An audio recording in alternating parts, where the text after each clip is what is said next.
இப்போ நீங்கள் உங்கள் வீட்டில் போயிட்டு அம்மா நம்ம வீட்டில் ஒரு பெட்டு வளர்க்கலான்னு கேட்டிங்கன்னா அப்படின்னு சொல்கிறாங்களா? இப்போ நான் சொல்கிறத ட்ரை பண்ணி பாருங்கள். கம்மி செலவில் உங்கள் வீட்டுக்கே தெரியாமல் பக்காவாக ஒரு பெட்டு வளர்க்கலாம். அதுக்கு ஃபஸ்ட்டு இது மாதிரி ஒரு டப் எடுத்துங்க. இதோட ப்ரைஸ் வந்து 100லேருந்து 200 ருபீஸ் தான் வரும். ஆனால் நம்ம இந்த டப் எடுக்க போகிறதில்ல. ஏன்னா எங்கள் வீட்டில் இதுதான் துணி காயப்பட யூஸ் பண்ணுறாங்க. இதை எடுத்து எனக்கு காது மேலே வைப்பாங்க. அதனால் எங்கள் வீட்டில் வேஸ்ட்டாக ஒரு ட்ரே இருந்துச்சு. அந்த ட்ரே எடுத்து நல்லா ப்ரெஷர் வாஷர் வச்சு க்ளீன் பண்ணிட்டு ஃபஸ்ட் டே ஃபுல்லாக காய வச்சாச்சு. இப்போ செகண்ட் டே வந்து பார்த்தீங்கன்னா அதில் ஒரு 3 பக்கெட் தண்ணி ஊற்றிட்டு கொஞ்சோண்டு கல் உப்பு ஆட் பண்ணி நல்லா கலக்கி விட்டாச்சு.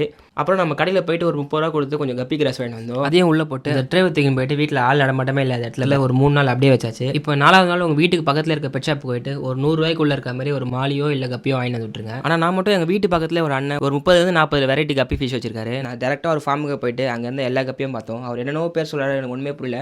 கடைசியில் எனக்கு இந்த அல்பினோ கோயின்ற கப்பி மட்டும் ரொம்ப பிடிச்சிருந்தது. அது மட்டும் கம்முன்னு பேக் பண்ணி வீட்டுக்கு எடுத்து வந்துட்டேன். இப்போ கடைசி ஸ்டெப்பாக இப்போ நீங்கள் என்ன ஃபிஷ் வாங்கிருக்கீங்களோ அதுக்கேற்ற மாதிரி ஃபுட் வாங்கிங்க. அது மொத்தம் ஒரு 350 ரூபா இருந்தால் இது மாதிரி நீங்களும் ஒரு ஃபிஷ் டைப் செட் பண்ணலாம். இதில் முக்கியமான விஷயம் என்ன கேட்டிங்கன்னா உங்கள் வீட்டில் யார்கிட்டையும் மாட்டாமல் இருக்கணும்.